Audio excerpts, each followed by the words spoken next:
Breaking news just into our newsroom. Moments ago, lawmakers voted to advance a bill that would nearly completely ban abortion in Nebraska.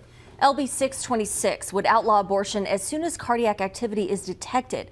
That normally happens 6 weeks into a pregnancy. Right now, it's unclear if the legislation will have enough votes to overcome a filibuster. Last year, a trigger ban on abortion failed to overcome a filibuster.